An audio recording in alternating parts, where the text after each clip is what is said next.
The key to sustainable leadership lies in the ability to thrive in uncertainty, ambiguity, and change. Grand Heron International brings you the Coaching Assistance Program, giving your employees on-demand coaching to manage through a challenging situation and arrive at a solution. Visit grandheroninternational.ca/podcast to learn more. This podcast is part of the C-Suite Radio Network, turning the volume up on business.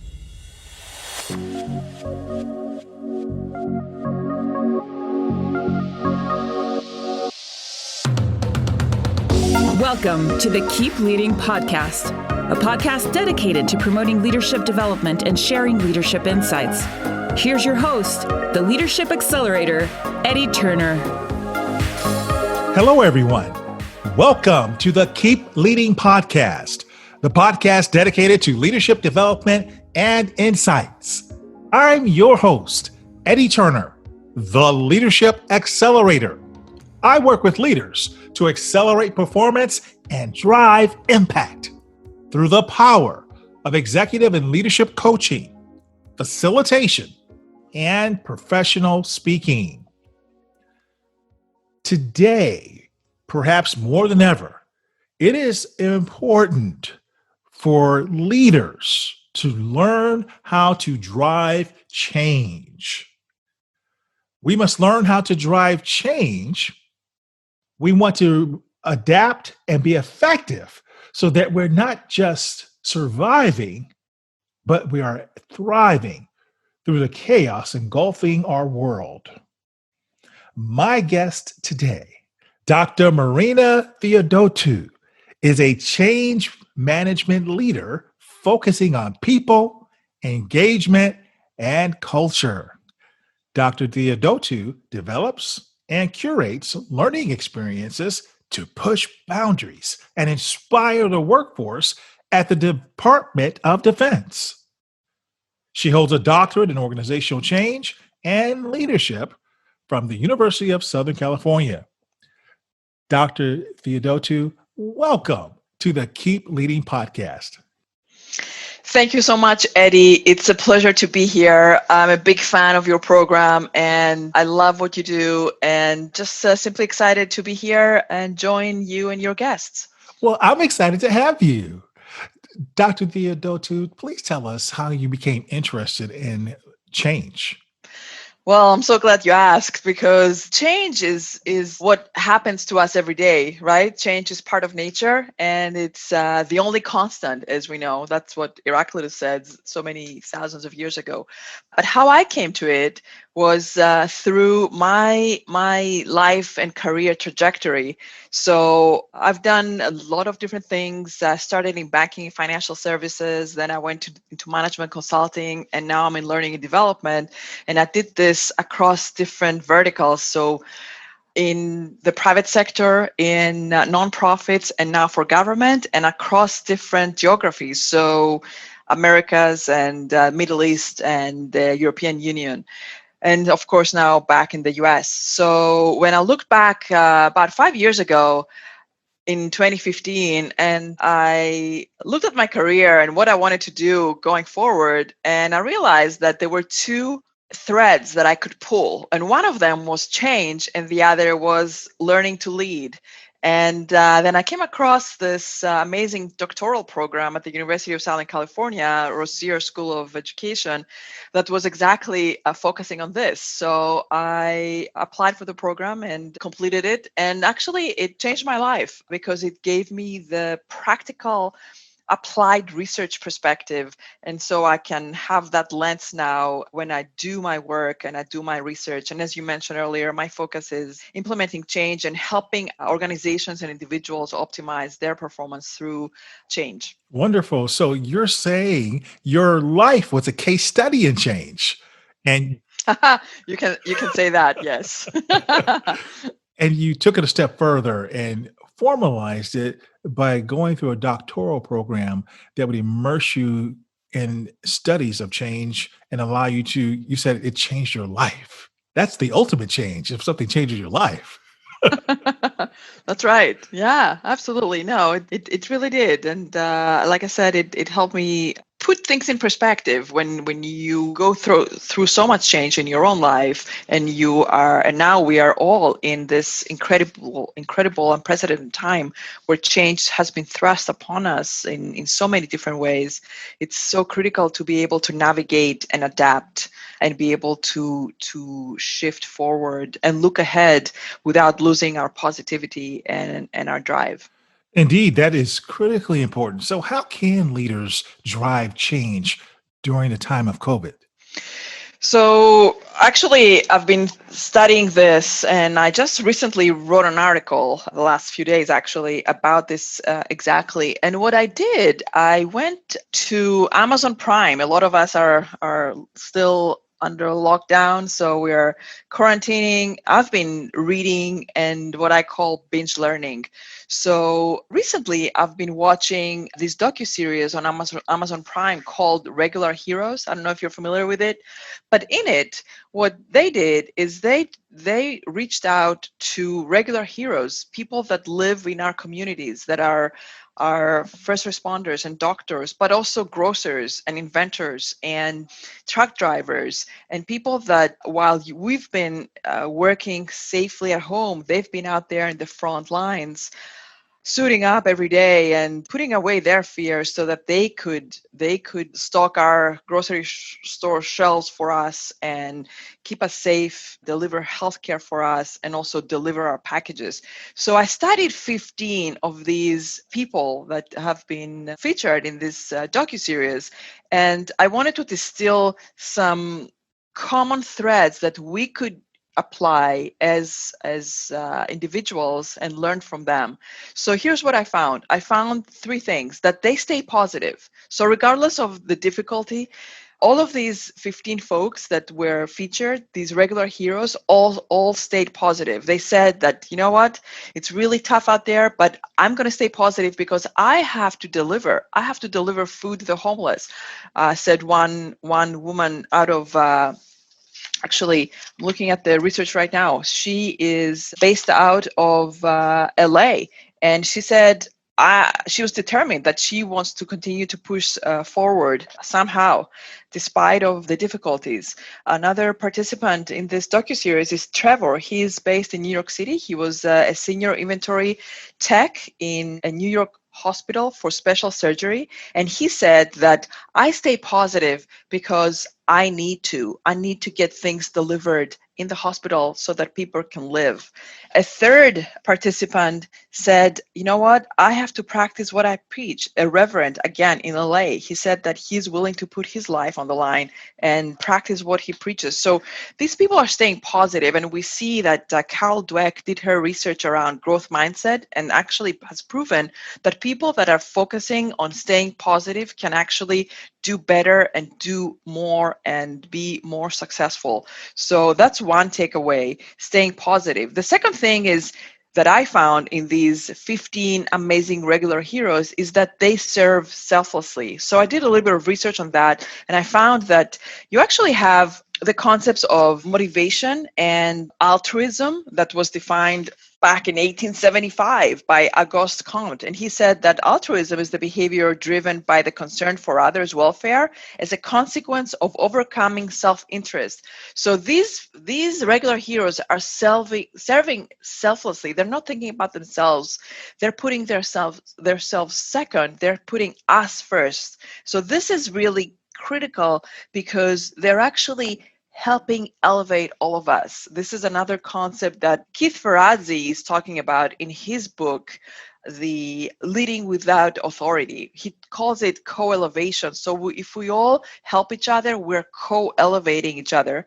And then the third thing that I found is that these leaders, everyday regular heroes, are offering practical help. So they're not dilly-dallying with theory and what to do or freaking out. They're out there delivering things. So for example, this little girl, she's like the youngest participant in this docuseries. She's 14 years old. She delivers art kits to kids around the country. And she says that, you know what, these things cost me like $1,000 to send out every month, but I want kids to know that there's someone out there looking out for them. That's what she said. So offering practical help. This other inspiring guy, a restaurateur in New York City, in the Lower East Side of Manhattan, he actually said that he didn't know what to do in the beginning. He had to furlough all of his employees. So what he did, he decided to make peanut butter and jelly sandwiches. So he started making hundreds of sandwiches and giving them out to first responders. So that's practical help. So these leaders we're learning today, we're seeing leadership shifting, and I'm looking at these regular heroes, and these are the three things: staying positive, serving, like how can we make a difference in our team today? How can we help our colleagues? How can we all work together? And the third thing is offering practical help. So these are the three things that I think that we can do, each one of us can do today to actually help navigate this unprecedented change. Very good. So thank you for those three methods: staying positive, being selfless, offering practical help. And certainly Keith Ferrazzi is a heavyweight in our industry. And that phrase he's introduced in his latest book, to co-elevate, is something that serves leaders well as they're trying to drive change.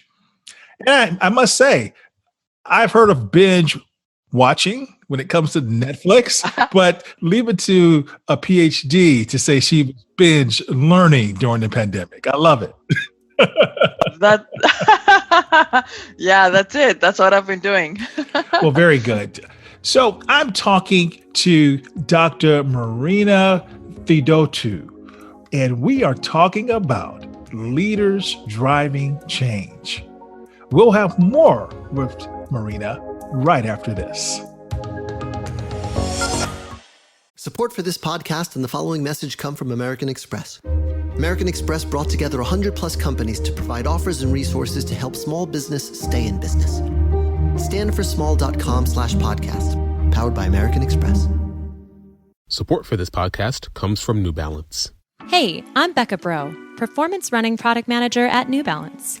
One of the best parts of my job is working with our Team New Balance athletes.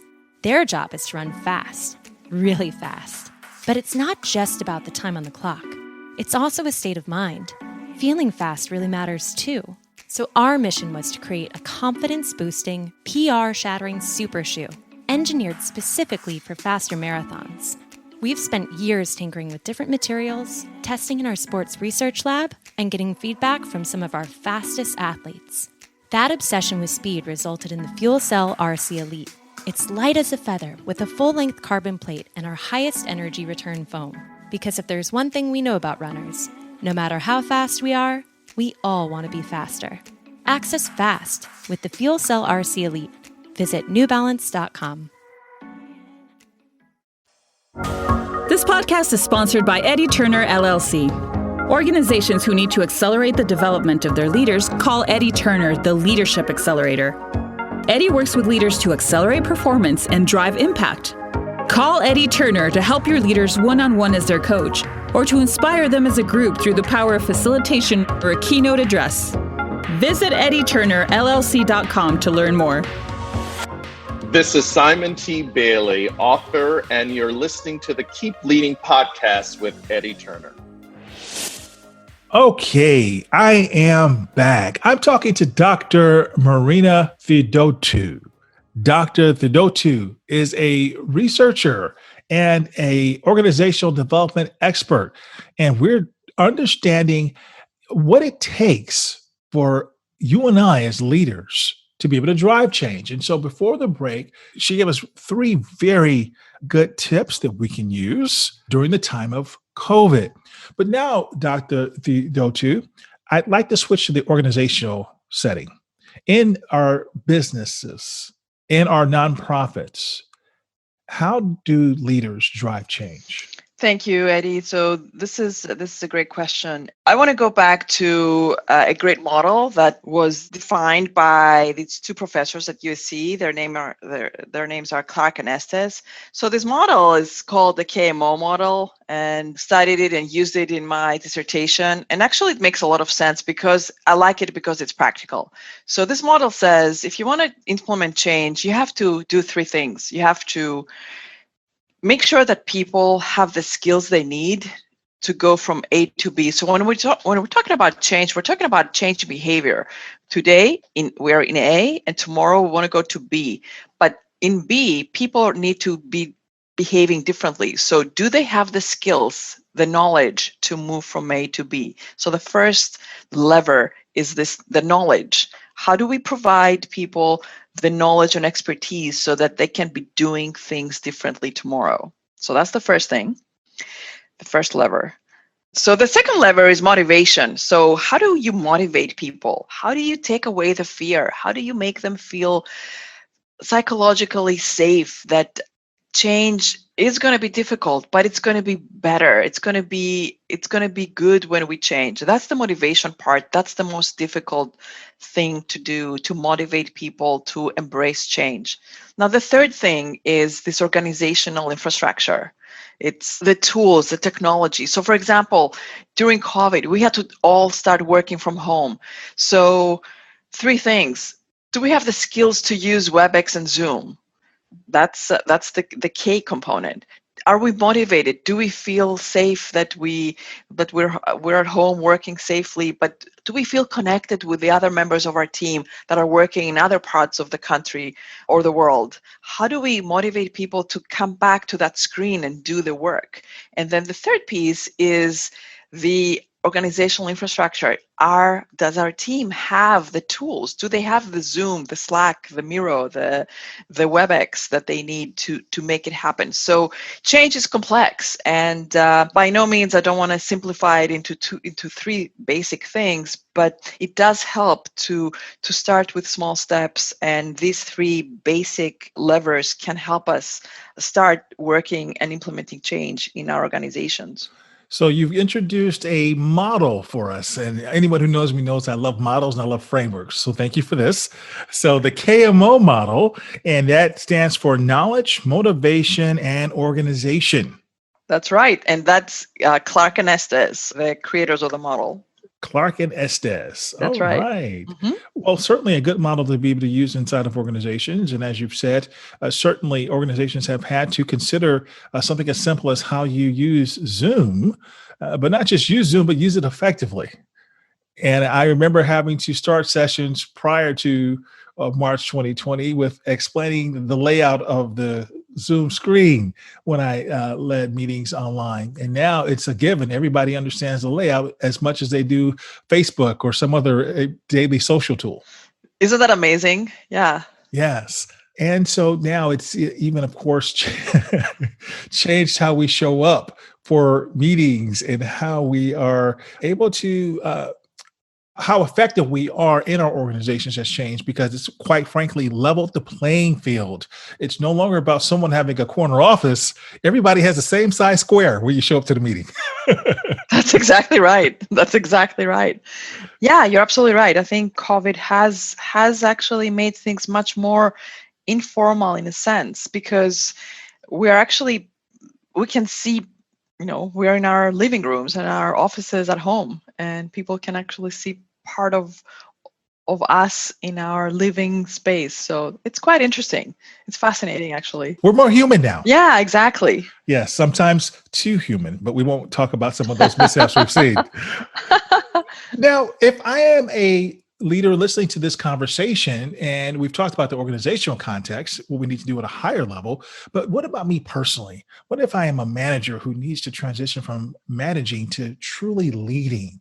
What steps do I need to take? Yeah, that's another great question. Thank you so much for posing that, because we do want our audience to think about that. And there are a lot of things that we can do. So as leaders, as managers transitioning into leadership, we want to start shifting perspectives, right? Shifting perspectives from the tactical to the strategic, from being analytical to also being integrators, from being specialists to being generalists, and my favorite, from being bricklayers to architects.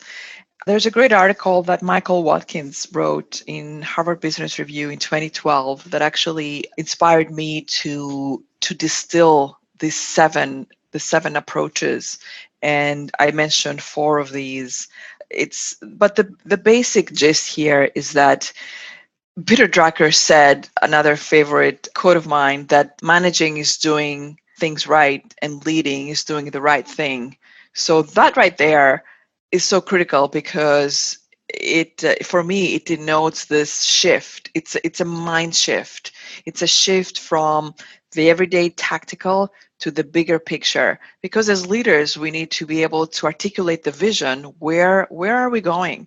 And also remove the obstacles in the way. So that means that we can no longer just focus on being specialists on one thing. We have to transform to being T-shaped people from I-shaped people. And I love that. That's actually the CEO of the company IDEO came up with that T-shaped people concept a few years ago, as we all know. And he said that, so the vertical part of the T is the specialization we need to have, and then the horizontal part of the T is the other skills that we need to build that are broader. And so being able to communication skills, collaboration, creativity, empathy, candor, all of these skills that as leaders we need to cultivate, so that we can help our team follow us to the path ahead and follow our vision.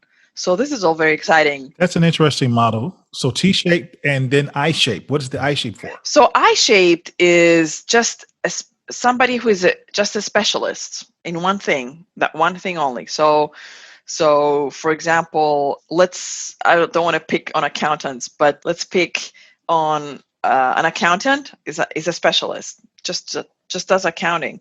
But a T-shaped accountant is a managerial accountant. So they have the vertical part of the T, which is, again, still the accounting, but the top part of the T is the horizontal part. That's the broader perspective of the whole business and the management aspect of accounting, and how do you really apply it to make business decisions. So that's one basic example of I people and T-shaped people. And actually now there is cone-shaped people, which is people with multimodal, that have several areas of expertise, or polymaths rather. That is quite interesting. That's also something that has been becoming more popular. So the bottom line, Eddie, is that we need to be adaptive and adaptable to change, and we need to keep learning. So lifelong learning is so critical to leaders.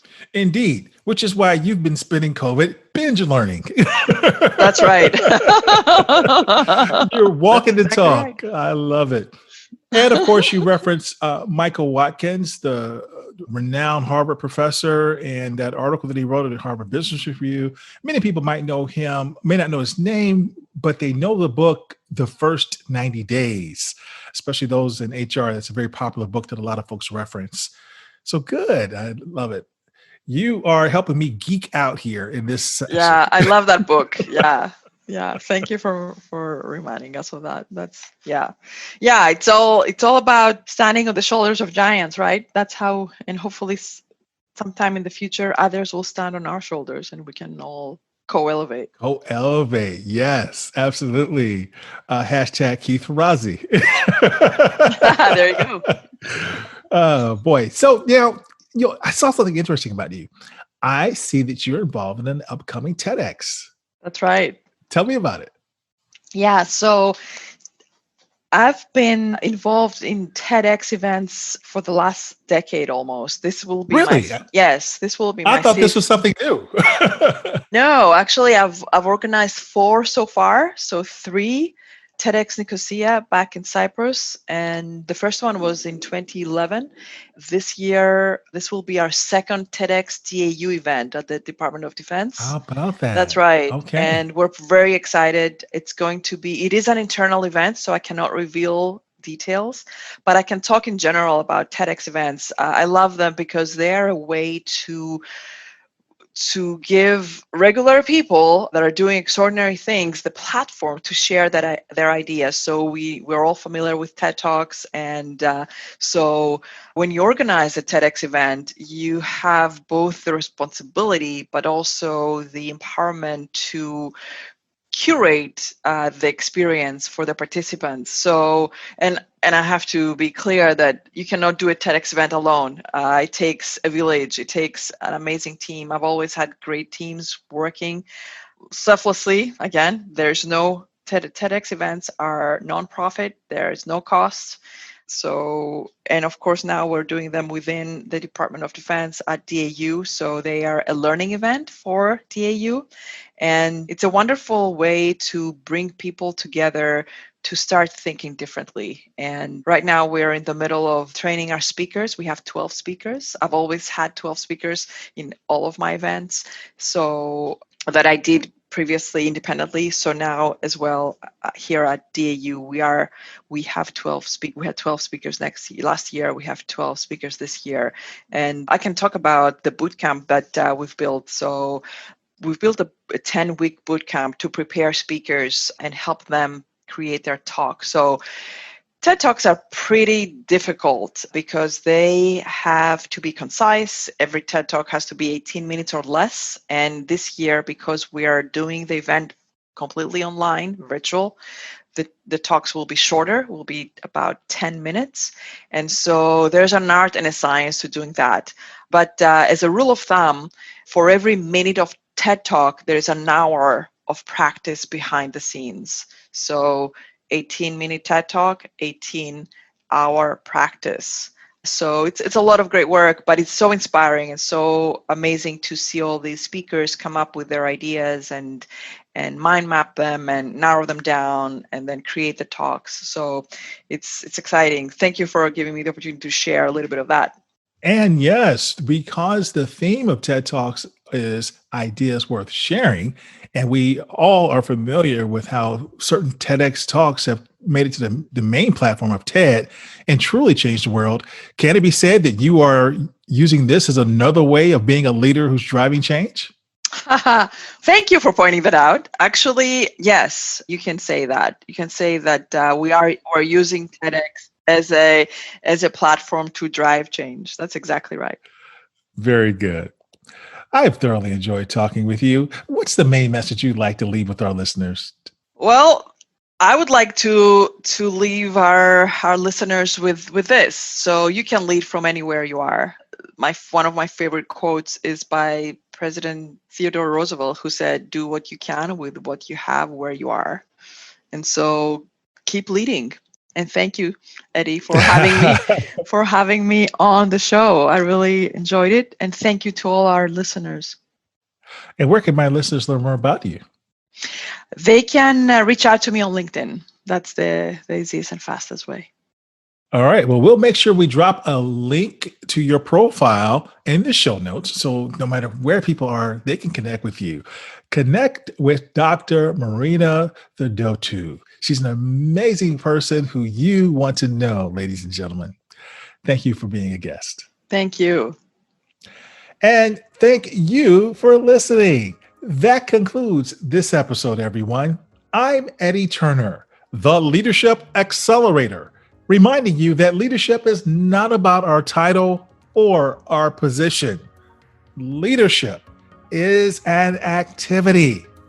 Leadership is action. It's not the case of once a leader, always a leader. It's not a garment we put on and take off. We must be a leader at our core and allow it to emanate in all we do. So whatever you're doing, always keep leading. Thank you for listening to your host, Eddie Turner, on the Keep Leading podcast. Please remember to subscribe to the Keep Leading podcast on iTunes or wherever you listen. For more information about Eddie Turner's work, please visit eddieturnerllc.com. Thank you for listening to C-Suite Radio, turning the volume up on business.